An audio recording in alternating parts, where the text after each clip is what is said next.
Up yours, woke moralists. We'll see who cancels who. My anus is bleeding! He can't sit down. They call them dumps, big massive dumps. Got a flame coming out of his butthole. Beta bear. Get in a long tube with a bunch of demons. Don't you ever do that. Don't you ever do that. I tell you don't do it. Oops. We're under attack. It is an alien force, not of this world. It's not human intelligence. Bullshit. Trust me, I'm like a smart person. Bullshit. It's not a salami sandwich. Disappointed! Repeat the line. Disappointed! How you like that, boy? No. Give me a break. Stop it. Fired. Fired! Fired! Bitch, move it along.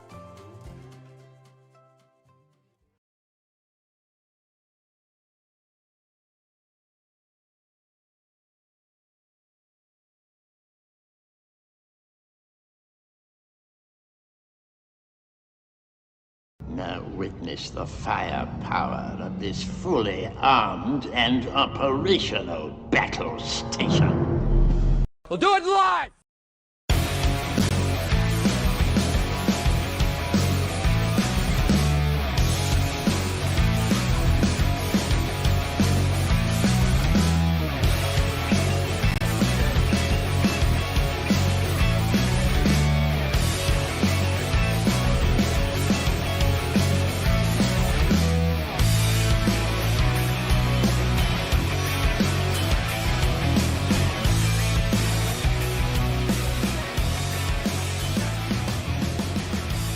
Not the nation. Waldorf Nation. What's up, everybody? It's Wednesday. Welcome to the show. Boy, do we have an interesting show today. We have, of course, an update about George Santos. Fun story on that. The guy who lied about everything, turns out he had somebody, I don't know, impersonate a McCarthy staffer. So fascinating details on that story. Is he going to get in trouble? Well, that is the question. Then we have Matt Walsh weighing in over the Biden documents. Yes, the documents. And then we're going to switch gears. We're going to talk about education. And really, we're going to talk about two different examples of the right wing continuing its assault against colleges and libraries across the country. Two very important examples. So we'll talk about those. And then finally, we're going to have a discussion about, let's see, a reporter being cancel cultured by the right wing for saying something that's correct. Interesting. And by the way, it also has to do with their hypocrisy on trying to protect children from abusers. Also interesting. A lot of hypocrisy on today's show. So with that, that's our breakdown for the day. Please like and share the stream. Very important that you do so. And why don't we get to it?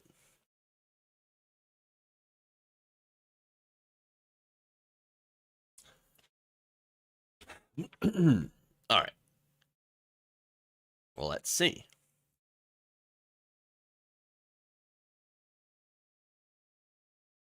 It appears that George Santos, the newest liar in Congress, is facing some serious allegations. According to CNBC, who put out a report recently about a Santos staffer, former staffer now, named Sam Mail, who had previously worked for Santos's campaign, two of his campaigns specifically, who has been alleged to have been impersonating a McCarthy staffer. Why would you do that? And who is that staffer? It's Dan Meyer. Dan Meyer had served as McCarthy's chief of staff since 2019. Apparently, according to CNBC, Mail had impersonated Meyer in phone calls to donors during both the 2020 and 2022 election cycles. So not just one campaign, but two. Amazing. Amazing. So now look, this was not Santos himself. This was a staffer that worked for him, who was paid, by the way, very, very handsomely by the Santos campaign. And we're not sure exactly where Santos had got the money to give to the campaign. Whether he got it from his business, the Devolver organization, if that is a shell corporation. There's a lot of shady things happening here with George Santos, if that is even his real name. Okay, so now, getting to the payment. Santos's campaign paid Mail almost $50,000 for fundraising during the failed 2020 run for Congress, and was paid over $42,000 during the 2022 cycle, according to FEC data. Wow. Okay. So now, once again, paying someone for impersonating a staffer for donations.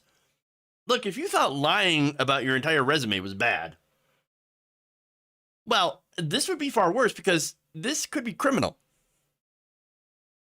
Now, the Washington Times actually had reported this first, and they reported the claim of impersonation last month. So now I'm wondering, which I'm sure a lot of you are wondering, why didn't this come out during the campaign? Why were the Democrats not saying, look at this guy. He's impersonating, paying people to impersonate staffers. Where was the Republican opposition? Now, of course, look, I'm sure Republicans looked at this and were like, except for New York Republicans, who, by the way, are calling him out, calling for his resignation, to be fair. But national Republicans, they looked at this guy and they were like, wow, that guy's a huge liar. Welcome aboard. Yes, we could use that kind of brazenness here in Congress. So now, a source to the Washington Times said that the fundraiser, again, allegedly posing as Meyer, also used a fake email address to send follow-up emails to donors. The source is a New York GOP operative who did not disclose their name. And they said that McCarthy aides first became aware of the allegations after a GOP donor flagged the contact from the supposed McCarthy aide as quote-unquote unusual all the way back in August of 2021. So McCarthy knew about this, and Republicans knew about this all the way back in 2021. Why didn't they do anything about it? That's a good question. Well, I've got a couple of reasons. For one, Santos's lawyer, Joe Murray, had told CNBC that Mail was let go about a year ago. Oh, see, the fall guy, he's gone. He did it. We didn't know he was actually doing this. Plausible deniability. And so they fired him, by the way, after paying him all this money. It's almost $100,000. And by the way, the campaign raked in donations. And so no criminal charges, by the way, against this guy. So he gets away with this scot-free. That's a pretty sweet deal. Made almost $100,000 just calling people and impersonating someone else. It's amazing. Keeps the money. He kept the money. So now McCarthy, he gets something from this too. And Republicans. Remember, McCarthy only has, I should say House Republicans only have a very slim majority. They need every vote they can get. That's why, look, New York Republicans are like, you should get rid of this guy. He's a liar. He's an absolute gigantic liar. You can't trust a damn thing that he says. McCarthy's like, we need him. I want to keep our majority. Besides, George Santos also voted for me for speaker. What am I supposed to do? Go after one of our own? No, he turned a blind eye to this. Because of course he did.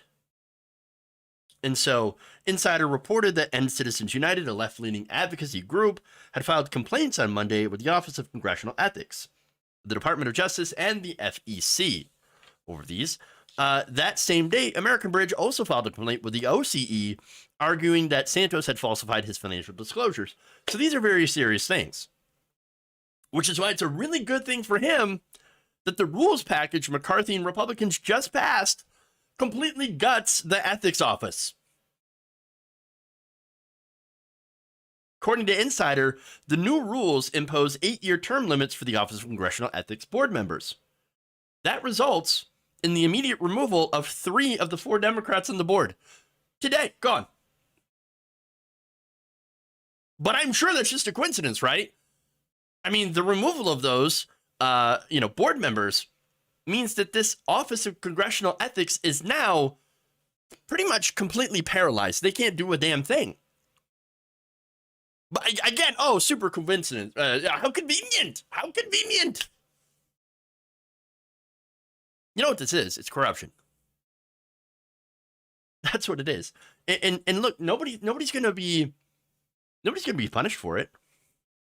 And by the way, Santos knows this and was rubbing it in our faces during an interview. He said, quote, of this gutting of the OCE, quote, I think it's fantastic.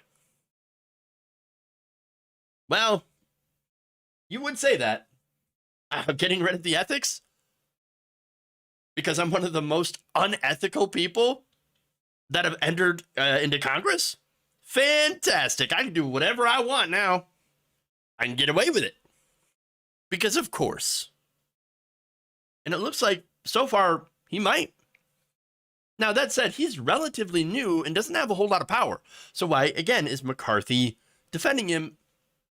Well, we know it's because of that slim majority and because he needs to vote. Those rules packages also included a stipulation that ensured that any one member could vote to remove McCarthy from the speakership role, a motion to vacate. So, looks like if McCarthy, doesn't defend George Santos now, George Santos could say, I think McCarthy should be removed from speakership. And there it is. Another example of rampant corruption in Congress, supported by the Republican Party. Okay. Go to Matt Walsh.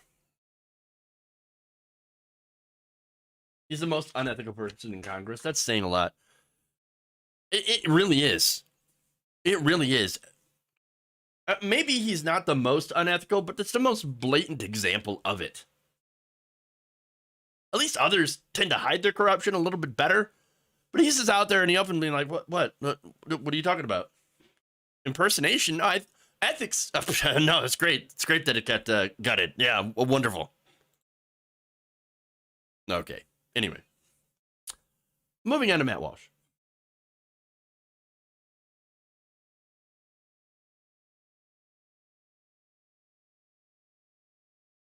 Well, it's got a call for investigations. We need to think about impeachment. This is we have to treat it like a crisis. That was Daily Wire host Matt Walsh calling for Republicans to think about impeaching Biden over the 10 documents found in an office once used by Biden and returned to the National Archives by his lawyers. So, they found these documents at the Penn Biden Center and promptly returned them. So, okay, these documents were accidentally left behind, immediately handed over to where they were supposed to go, the National Archives. What exactly is the problem here? Is there a crime? Has there been a crime committed, officer? And I'm sure right-wingers are screaming, wait, mishandled the documents and stuff like Donald Trump. Except that he didn't because Donald Trump declassified them before it happened and it was fake news. Okay, anyway. Maybe Antifa planted them. But not when it comes to Biden. Okay, all right, sure. Now, look. Here's the thing about that. Is it mishandling of documents?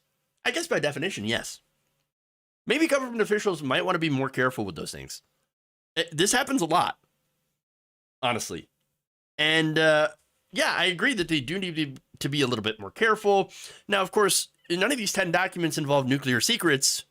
Which, by the way, the documents, the hundreds of documents found at Mar-a-Lago, well, one of them, or some of them, contain nuclear secrets. So there's a big difference there. But that said, the fact that this does happen a lot among elected officials, yeah, it's kind of concerning. Where are the adults in the room? Making sure that presidents and vice presidents remember to return these things. Because again, it's not like they're not important documents. And here's the thing, not even the National Archives knew that they were missing these things. So, okay, sure. But we're talking about impeachment? Impeachment? Really? For what? How is this a high crime and misdemeanor? If there were evidence that this was malicious on the part of Biden, then yeah, absolutely, impeach Biden. Of course. Yes, I would want anyone impeached that did that. But there isn't any evidence of any malicious intent here. And Matt Walsh, by the way, Matt Walsh, he knows this. They all know this. Everyone freaking out about this knows this. They're there. But nonetheless, Matt Walsh, even though he says, oh man, we gotta treat this very seriously now, he's also going to say that I actually don't care. Who cares? I don't actually care that he had the documents. It just means nothing to me at all. It doesn't matter. I'm sure it's not a big deal. Okay. I'm sure that there was not anything sinister or nefarious going on. There are just 10 documents, whatever. Who cares? That's my reaction. That's my gut initial reaction. Objectively, analyzing the situation from what we've been told so far, that's what I would say about it. Now, we don't know. There's still a lot of information we don't have. So maybe there's something more serious going on here. Yeah, I would doubt that there's anything more serious going on here. As everyone has mentioned, even Matt Walsh has mentioned, yeah, this seems to happen a lot, that people leave documents behind and then later on they're like, oh, oops, I'm going to turn them in. Okay, so now he also talked about how the right wing's having a field day about this. And then he's like, well, I totally understand. In fact, his whole point of bringing this up, and the fact that he is talking about impeachment, is saying, I don't really care about this. All I want to do is just own the libs. But that's not the grace that the left gives to Republicans and conservatives in the same situation. Okay, they are the ones who have set the precedent here. So while I will say that I don't think this matters and I don't personally care, I'm all about, as you know, holding the left to their own standards, which is not a double standard for me because it's not my standard. I'm saying that you should have to reap what you sow. You should be held to your own standard. Sorry, this is a major crisis now, according to you. And that's how we have to treat it. I don't want to have to do that. It's like we don't want to have to talk about this or make it into a thing. But see, this hurts us more than it hurts you, is what I'm trying to say. But this is your punishment. Now we're going to have to make a very big deal about these documents. And we do have to call for, there have to be investigations into it, hearings, everything. Okay, there's a lot about that is ridiculous. But let's just talk about how the framing is, right? Even though I don't really care, we're gonna have to punish you. You're very, very naughty boys and girls, very, very. It's gonna hurt us more than it hurts you, but we have to do it. We just have to do the thing to you, even though the situations are not at all the same. We're just gonna have to do to you what you did to us. But this doesn't hurt the left at all. This is ridiculous. Again, huge difference between what happened here and Donald Trump. For months, the National Archives had tried to get Trump to return the documents, asking him very nicely.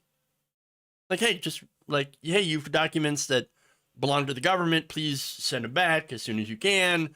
Get things together. Oh, okay, good. You sent some documents. Great. Is that everything? Oh, okay, it is. Oh, sure.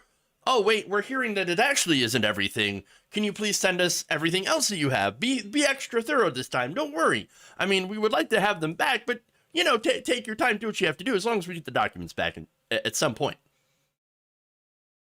Oh, you still have documents? Oh, they still have documents? And, oh, now you don't want to give it to them. Oh, give them to us. Okay. All right. Fine. We really don't want to do this, but, okay, we'll have to call the FBI now. Because you won't return the documents to us that we know you have, and then you're lying about having them. Okay. So, like I said, it's completely different. He fought every step of the way. He even broke his own order about mishandling documents. He had his own executive order about mishandling documents that he broke. Again, if Donald Trump done what Biden had done, found documents that he accidentally took from, you know, the White House to Mar-a-Lago, and it's like, oh, shoot, you know, okay, here you go. We found these documents. Sorry about that. Here's all of them. There wouldn't have been any problem. There wouldn't have been any issues at all. It would have been nothing at all. In fact, again, if he had found documents or his team found documents and promptly returned them, then that would be normal. That would be totally fine.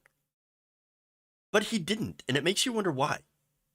There's a lot of speculation as to why he fought so hard to hold on to these documents.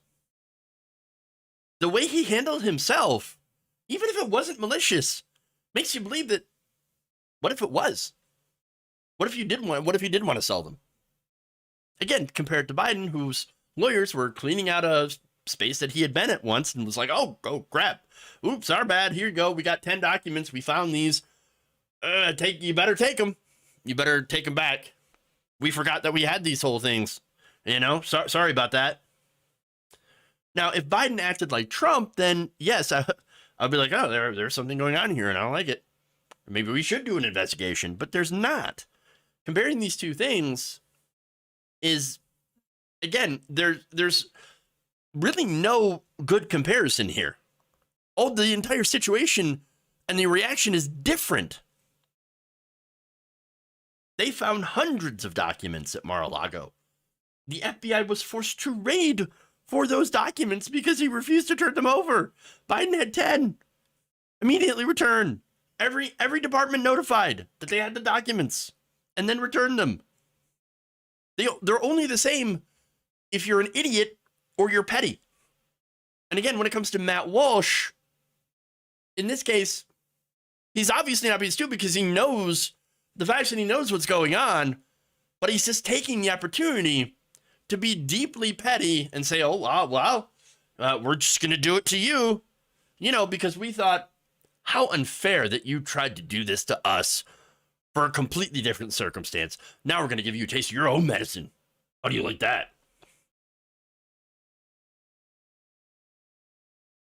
Okay.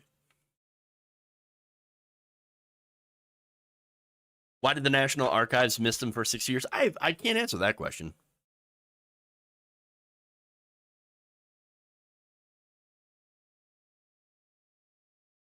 When you say 16-year-olds, the most fertile, you shouldn't have an opinion on anything, referring to Matt Walsh. Yep. Okay. Let's move on to education.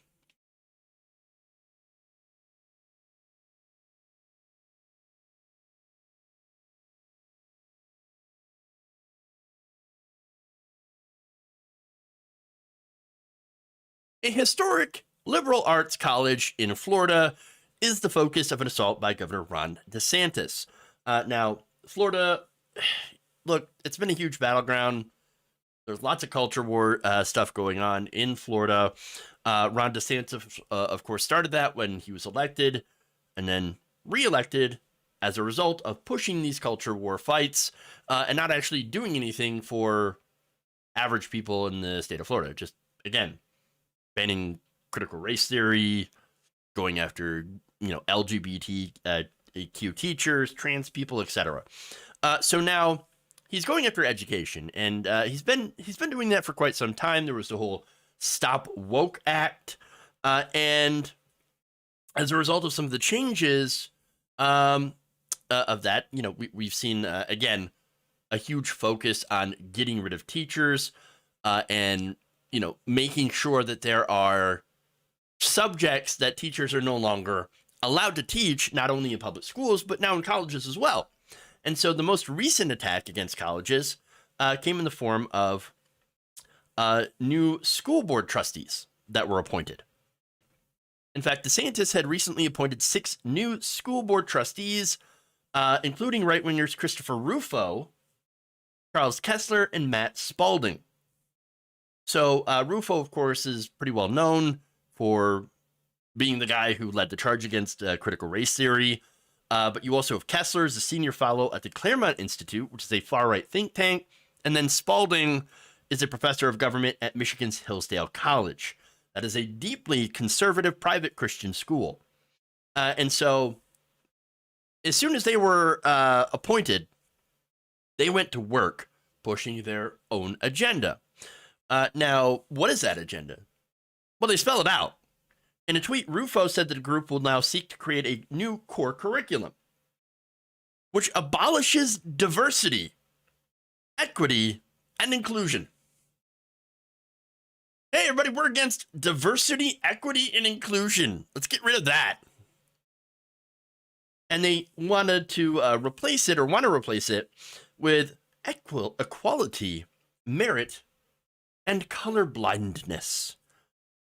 They also want to hire faculty with expertise in constitutionalism, free enterprise, civic virtue, family life, religious freedom, and American principles, and to restructure academic departments to reflect a new pedagogical approach, among other policy changes. So basically, what I get from all of that is that they want to put in propaganda that ignores any social issues along the lines of race, ethnicity, and socioeconomics. Oh, great. Okay. So basically, here's the kind of education that they want you to get in Florida. America is 100% at good at all times. They've never done anything wrong. Capitalism is the most amazing thing you could ever see, and never, ever, ever challenge it. Christianity, best thing ever invented, the greatest, and the right wing is always correct. How's that teaching diverse viewpoints? All you have to do is just, in order to get that, just watch Fox News. That's what you're going to get.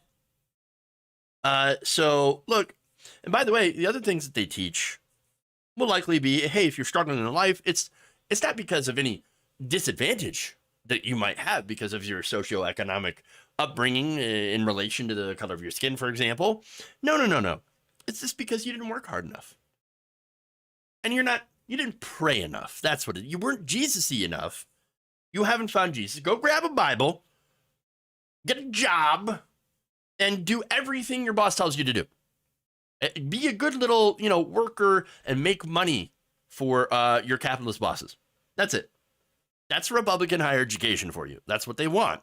They want obedient, docile workers who will accept very little pay, no benefits, and, the fact that they are easily replaceable.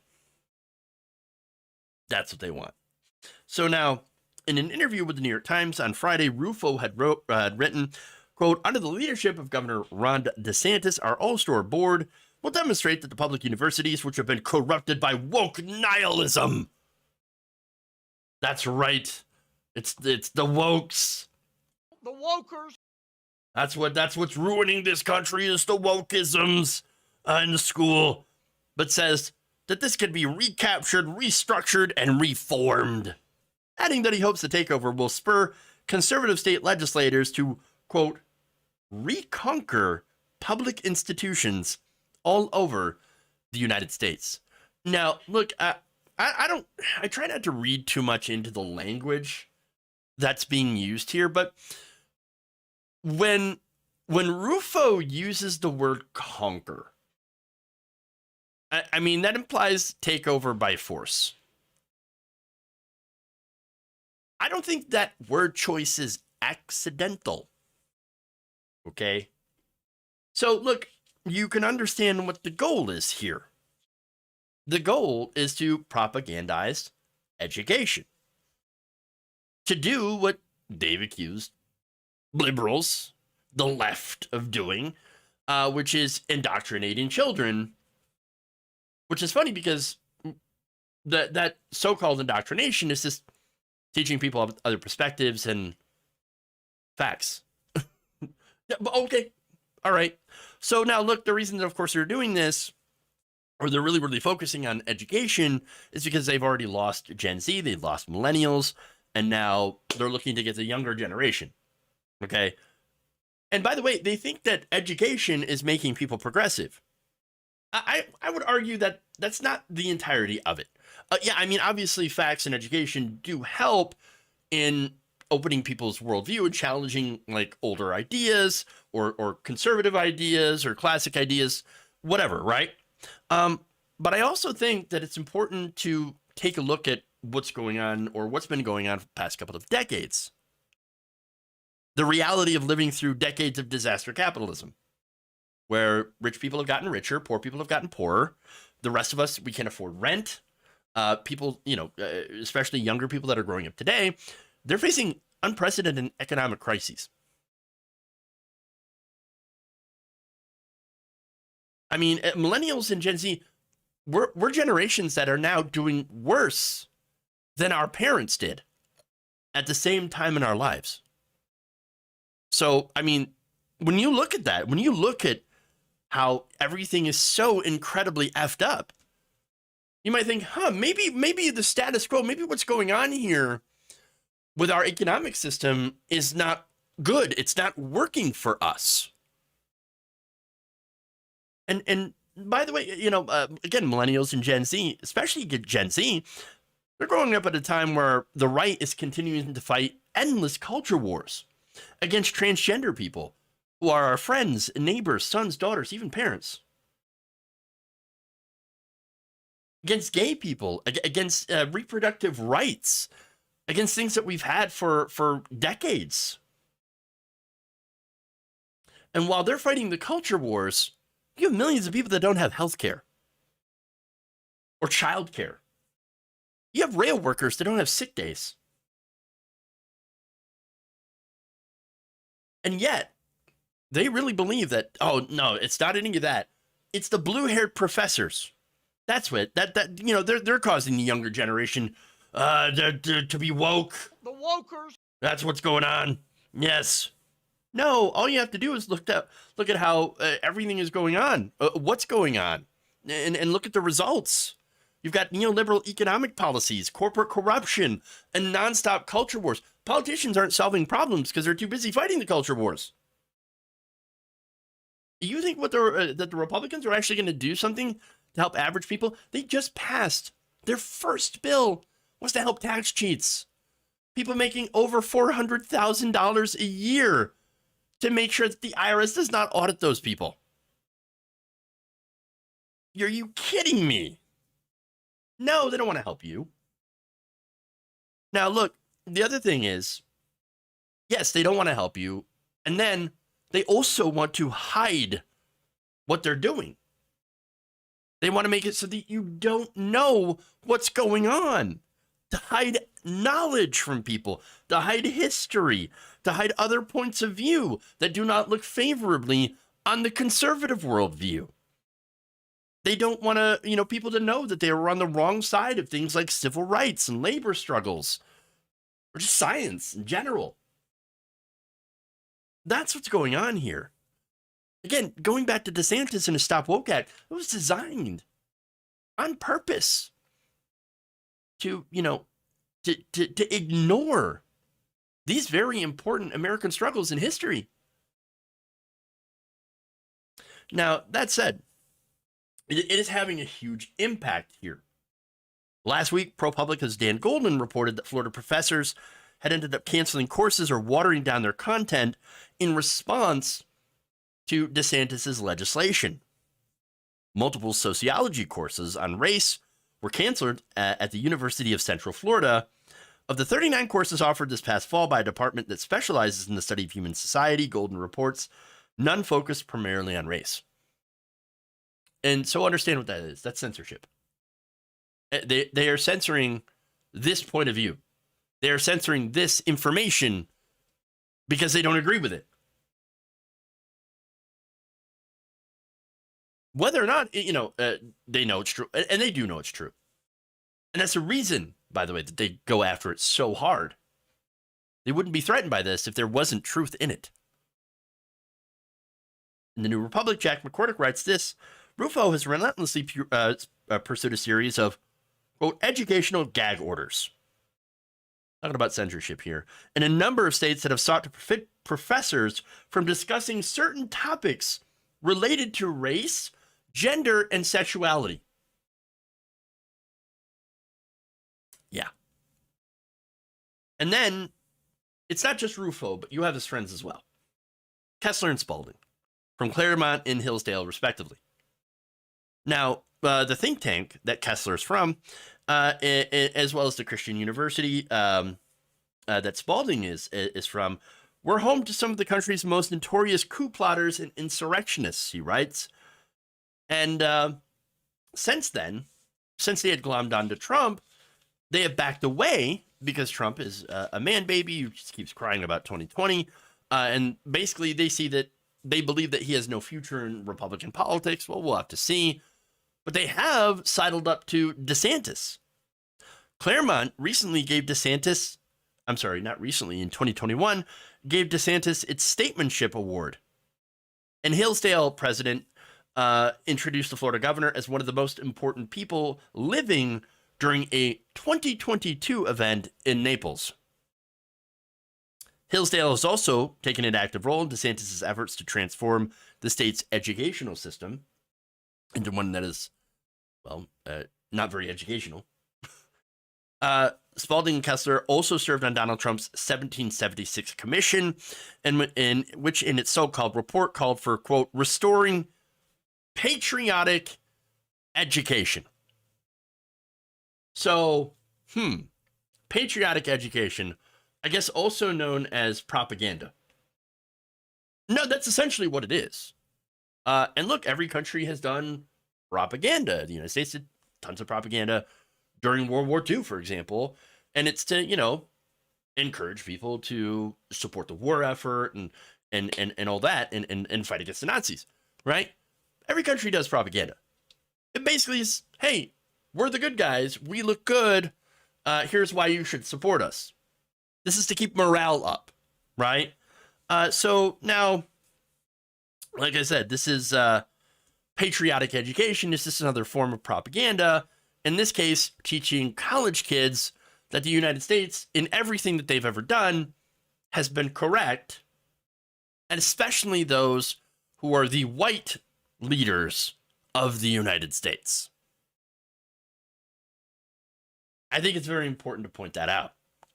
Now, the 1776 report from the Trump administration accused American universities of being, quote, hotbeds of anti-Americanism. Yeah, yes, pointing out how America's done some bad things in the past, and maybe those were not good things, and maybe we shouldn't have done those things, and maybe we should, I don't know, learn about those things so that we don't do them again.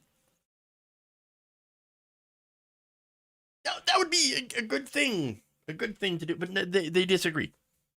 They also claim that universities are hotbeds of libel and censorship. Fascinating. Very, very interesting. Talking about censorship here. And blame deliberately destructive scholarship for violence in our cities, suppression of free speech in our universities, and defamation of our treasured national statues and symbols. And you want to talk about censorship when Republicans are banning books all over the country. Right. Sure. And by the way, look, it's promoting violence. Some of the most violent cities in the country are in red states. Oops. And national statues and symbols that they claim that they want to defend were not even from America. They were Confederate statues, Confederate symbols. A country that literally seceded from the United States and started the Civil War. They wanted to destroy America. I mean, come on. No other country would tolerate symbols and statues from an enemy they had defeated that had seceded from their country. No way. No way that would fly, but here we are. We do. By we, I guess I mean people who are clinging on to the racist past. But anyway, in a statement responding to that report that was signed by 47 other organizations, the American Historical Association wrote that its authors called for a form of government indoctrination of American students and in the process elevated ignorance about the past to a civic virtue. Important to note that Spalding, I believe, had served as one of the heads of that report. But that's the plan. That's what they want to do with our education system, including higher education. Now, the thing about colleges here is that you're supposed to be there's supposed to be places where you challenge your worldview, right? And by the way, that goes for both sides. Sometimes people, from a progressive or more liberal, background, I should say, get challenged with conservative beliefs, and there should be a free exchange of ideas and a debate. I think that's normal. I think that's totally fine. I think it should be encouraged. I think there should be debate here, and there's an example of how debate actually can change people's minds. I know you wouldn't think it, right? Based on YouTube debate bros, but at the same time, it does happen. One former student of New College actually points that out. It's a great example of this. Derek Black. Derek Black was raised in a white supremacist household, a very white supremacist household. His father was a former KKK Grand Wizard who founded Stormfront. So yeah, he went to New College back in 2009 as an avowed white supremacist. Eventually, through conversation, he stopped being a white supremacist. In fact, here's what he said, quote, "Through many talks with devoted and diverse people at New College, people who chose to invite me into their dorms and conversations rather than ostracize me, I began to realize the damage I had done." Black recounted in a 2016 New York Times op-ed. At the same time, Black wrote that he wouldn't have begun to engage in those college conversations, quote, "without experiencing first clear and passionate outrage to what I believed from those I interacted with." So, look, that's interesting. That's interesting. So first, the guy goes to the school and was floored. Why do these people, what's going on with these people? Why are they yelling at me? Why are they calling me a racist? But instead of getting offended, he asks questions. He's like, oh, it turns out I was completely wrong about my entire worldview. Huh. That's why having these conversations is good. And yes, by the way, you get like a lot of lefties here who don't want to have conversations. And that sucks, because I think conversations are what bring a lot of people to the left. I mean, look, the left is I don't think a lot of people are born leftists. Some are, and good for you. You've arrived at this sooner than a lot of other people. But then you have people who are, who grow up maybe apolitical, middle of the road. Some even, hardcore Christian conservative growing up. And this guy, Black, was an extreme. Growing up in a very white supremacist household. And then you have a little bit of an awakening. And you start to realize things. You start to learn things. And I think college is fantastic for that, because that really allows you to go and learn those things and see those things and go, oh, right. It turns out I was wrong about these things, and I have an open enough mind to admit that. And then we'll come over to the left. And so I think there needs to be a conversation about the current left not being as open as it should be into bringing people over from that side, taking people from that pipeline, and also, by the way, having a conversation about preventing people, especially young, white men, from getting into that pipeline in the first place. So, that said, colleges being places where this can happen, this can be facilitated, is one of the reasons I think right-wingers want to shut it down. They look at this, they look at situations like Mr. Black and say, no, can't happen. We're not interested. Going from the right wing. Oh, no. Nope, can't have it. We cannot have students deprogramming racists. We can't have them becoming woke. We can't do that. So understand, though, what the entire point of all of these changes, not just in Florida, but in other places across the country where you have right-wingers that have taken over school boards, right-wingers that have taken over boards of trustees for colleges, and have enacted in state governments these kinds of changes to the curriculums. It's all about trying to indoctrinate students. It's not the left that's doing it. It's the right wing. And the only way that they can stay in power is to restrict knowledge. And if you're the one restricting knowledge, if you're burning the books, you're the baddies.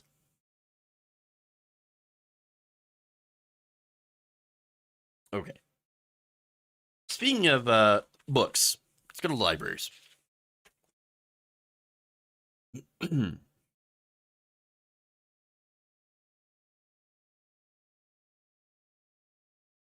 Libraries right now. We're under attack. But it's true. True. Okay. Following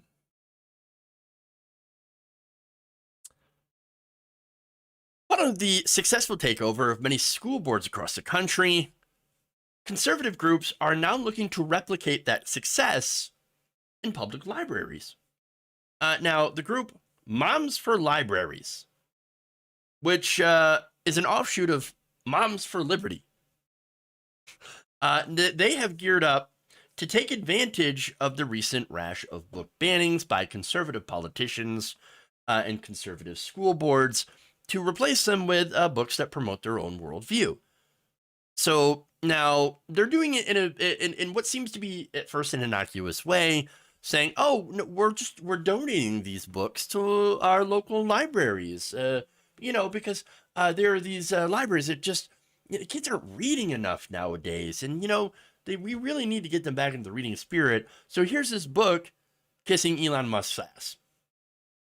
I kid you not, that is one of the books that they're selling, or I should say donating. Moms for Libraries has been getting their supporters to purchase copies of books from conservative publishers. One publisher, called Heroes of Liberty, released a book early in December that gushed about Elon Musk.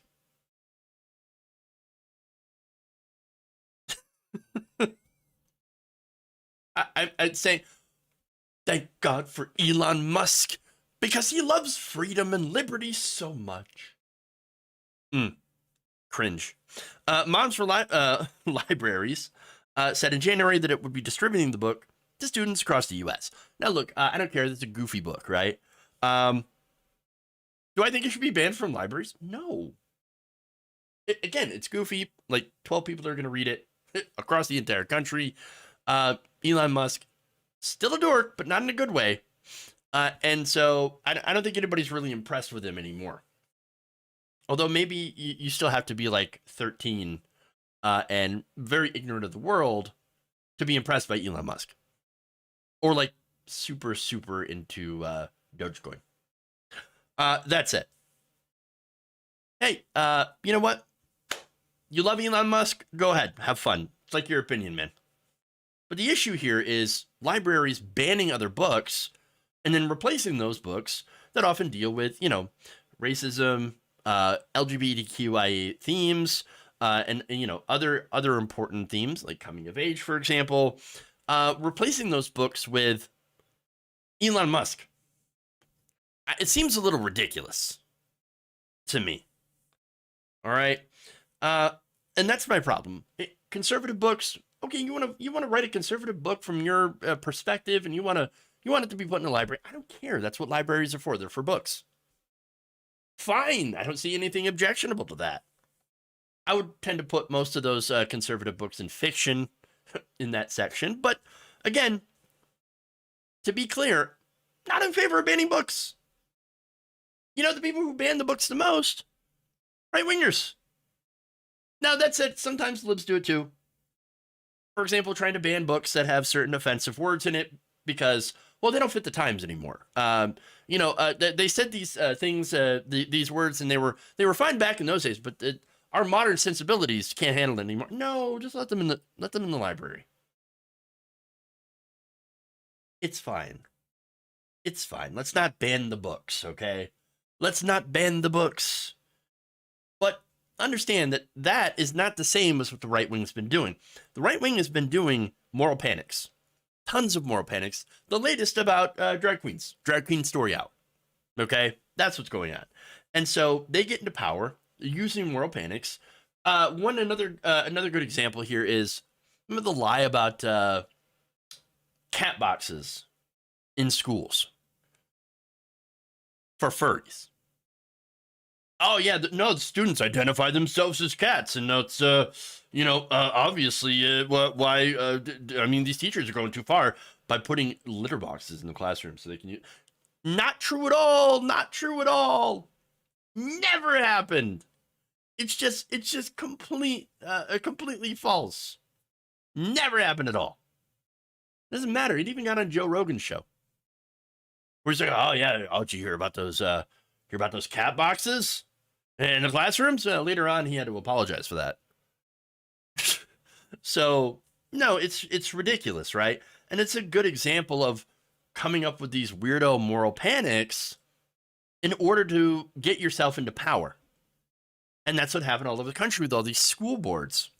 And so now what's also funny is, look, they do these moral panics, claim that they're being censored, when really they're not. One recent example is Kirk Cameron. Now, this has to do with the library, right? He actually recently complained that the library system in Indianapolis was discriminating against him because he's a Christian. What? Yeah. He said, well, you wouldn't host a promotional reading for my book. Indiana Public Library says, actually, no. Outside publishers are very welcome to rent rooms for promotional programs, which is kind of different than the Drag Queen Story Hour, right?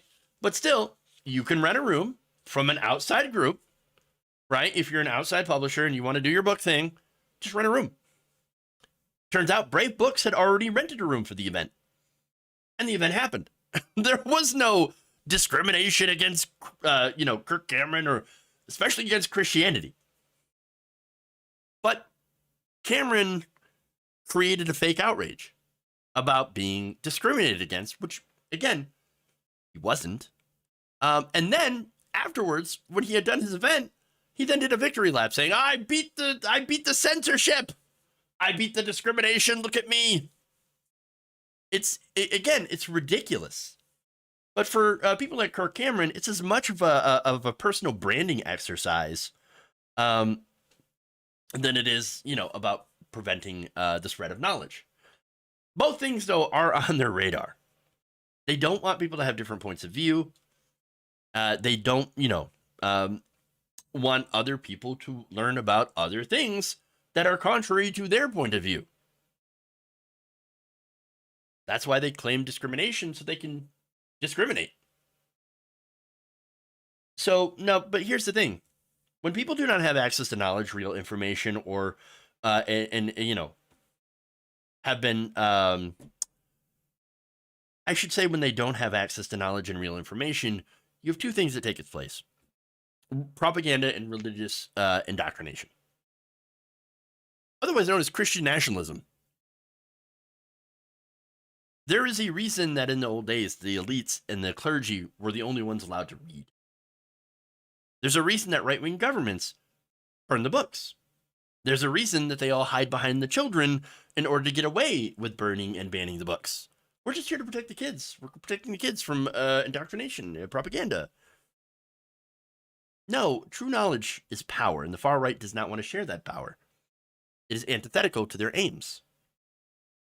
As the American Library Association's president, Emily Drabinsk, who, by the way, is a target of Moms for Liberty and now Moms for Libraries, here's what she noted last September, quote, what the right gets right about libraries is that they matter, and that any vision of a fully privatized and corporatized society, sound familiar, requires dismantling those institutions that have survived, if barely, from the Reagan era until today.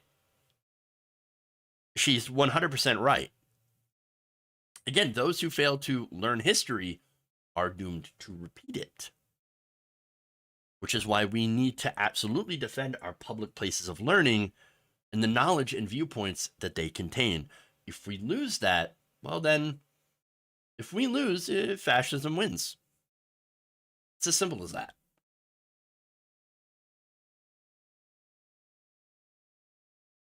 Okay. Let's go to one last story here. We got cancel culture.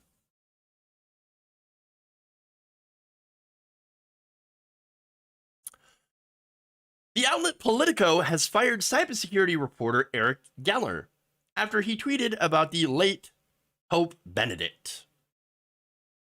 Now, apparently this tweet ruffled some feathers. In fact, here's what he wrote. Homophobic pedophile protector and Hitler Youth alumnus dead at 95. Damn.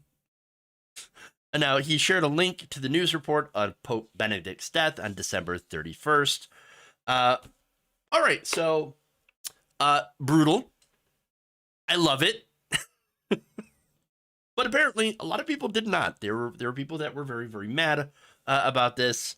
And by the way, they weren't mad, that he wasn't well, I got something in my eye. Hold on a second. People were mad. Not the fact that he was those things, but the fact that somebody decided they were going to point that out. After pushback, Geller took down the tweet and wrote this. I deleted the tweet about Pope Benedict. That was offensive and in poor judgment. Yes, it was offensive, but also it was true.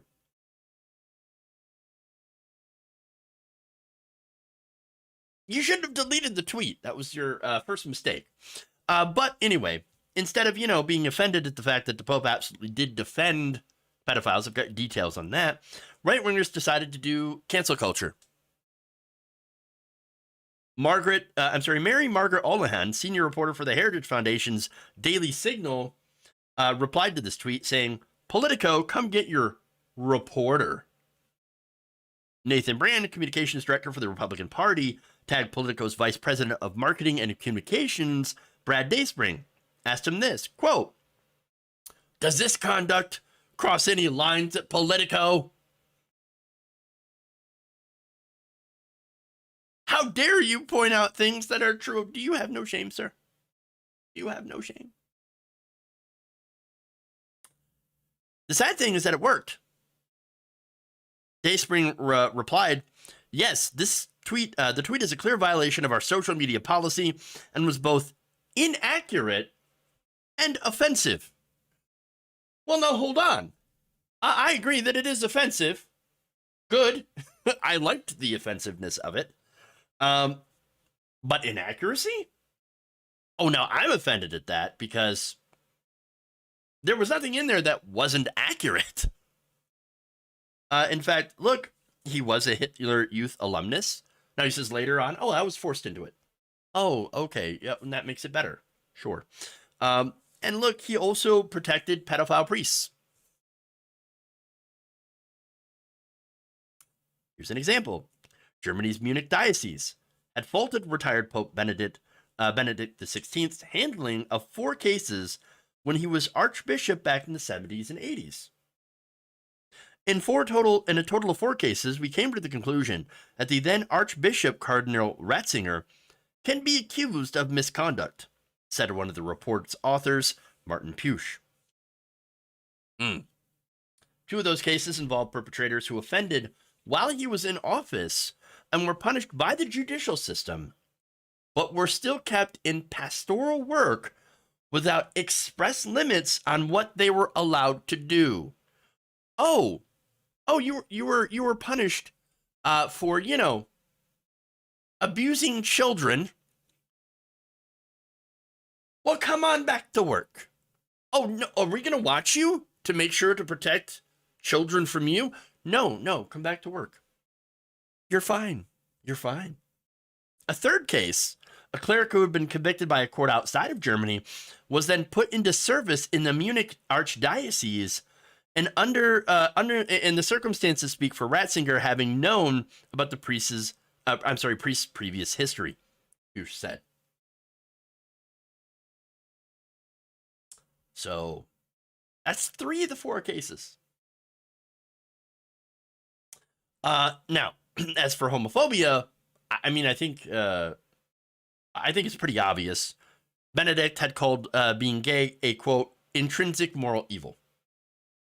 That sounds pretty homophobic to me. So, homophobic, Hitler Youth alumnist, which is true, and protector of pedophiles in the church. No, I would say he's got 3 for 3. Mr. Geller, you have won. What is your prize? Being fired from Politico for being accurate. Congratulations. Because he has offended religious people, and apparently you cannot do that. Violations of company policy, said Dayspring, including the social media policy, are subject to an internal review process. Violations of company policy could result in disciplinary action, up to and include termination. Well, that's what happened. The Daily Beast noted that a Fox News report that the days after Dayspring's tweets, Geller changed his Twitter bio to remove any references to Politico. Additionally, on his personal website, he now refers to his time as Politico in the past tense. So, and according to a source familiar with the situation, confirming to Mediaite that Geller is no longer with Politico, although the report says it remains unclear whether he resigned or was terminated. At this point, I mean, does it really matter the distinction? Is there a huge difference? I mean, I've heard of people being pressured to resign or just straight up fired. So, yeah. The important thing to point out here, though, is way to go, conservatives. You just cancel cultured somebody. For people who, claim to hate cancel culture, there's cancel culture. You were offended by something, or you pretended to be offended, and decided to go after a Politico reporter's job. For saying that, by the way, for something that was true. It's not like he wasn't being honest or wasn't being factual. But here's Politico giving in to the mob. The right-wing mob. Again, this wasn't about facts. It was all about decorum. You offended religious people. How dare you? How dare you? But did he offend Catholics?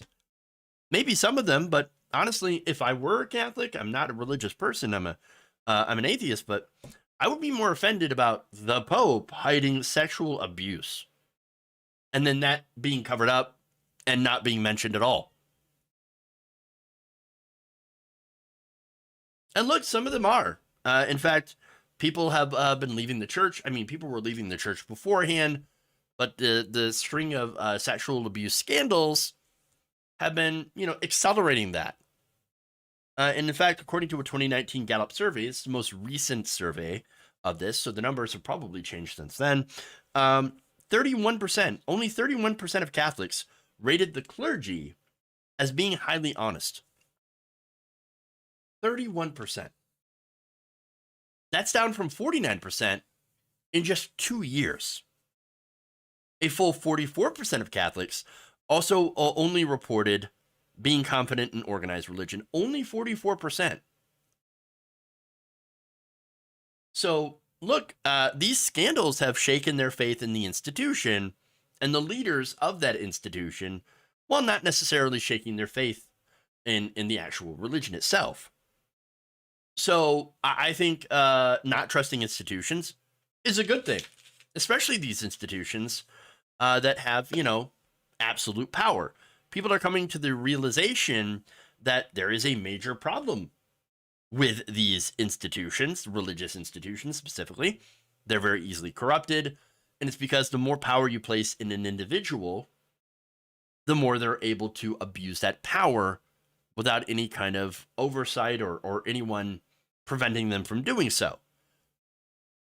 And look, in the case of this church, once again, power protects itself. The church protected itself at the expense of the victims. And there has been a long documented history of the church, the Catholic Church, doing this. And it doesn't just happen in the Catholic Church. It happens in a lot of religious institutions. And it doesn't matter which religion it is. It's when you have so much power put into, an individual or a very small group of individuals, there will be predators among them. It's just what happens. So now let's get to the hypocrisy here, right? Real quick. So recently, a lot of the right wing has been on these moral crusades, right? Against pedophiles, against, groomers. Now, here we have a situation where the Catholic Church, in this case, has been caught numerous times protecting pedophiles and groomers that are among their ranks. Are they talking about that? No, they're not. They're actually talking about LGBTQI plus teachers in schools and calling them the pedophiles and groomers, pointing at people that do drag shows. Oh, no, those are the groomers.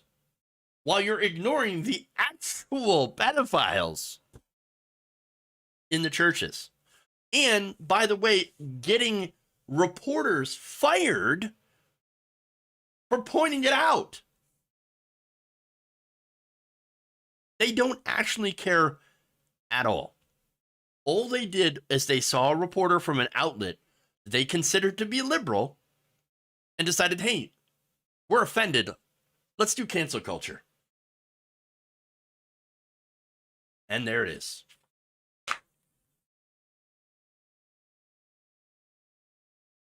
Okay. That's all I got today for stories. Please like and share the stream if you haven't already. I see the fart discourse is still ongoing on our YouTube feed. Although not as much as yesterday.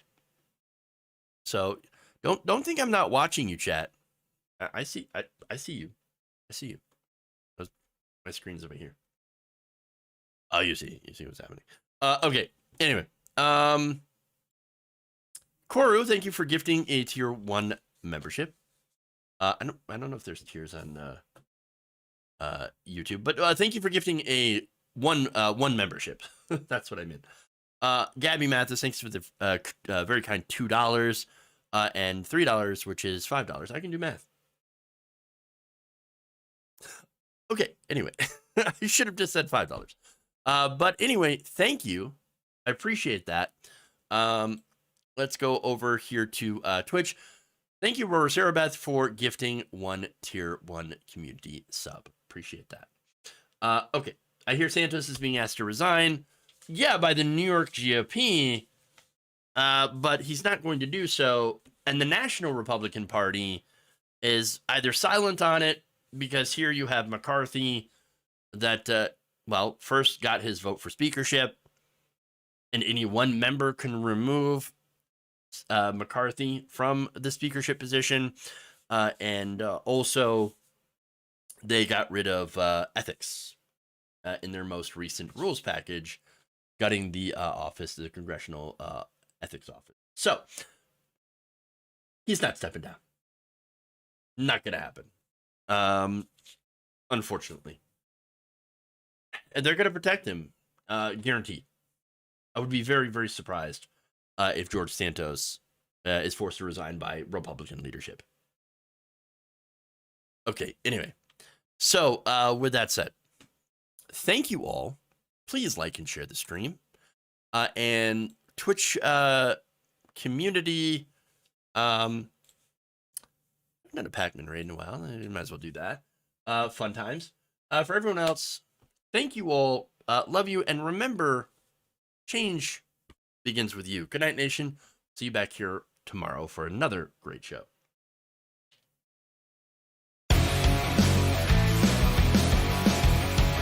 I will eat your ass. It's like Sharknado, except with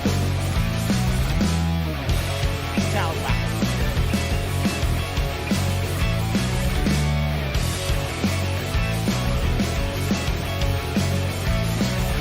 Get in a long tube with a bunch of demons.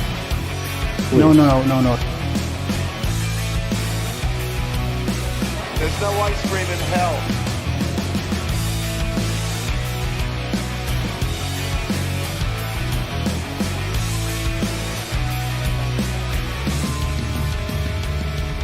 I'm sick of all these witches and warlocks. You're kicking me out the door. You're kicking me out the door. Up yours, woke moralists. We'll see who cancels.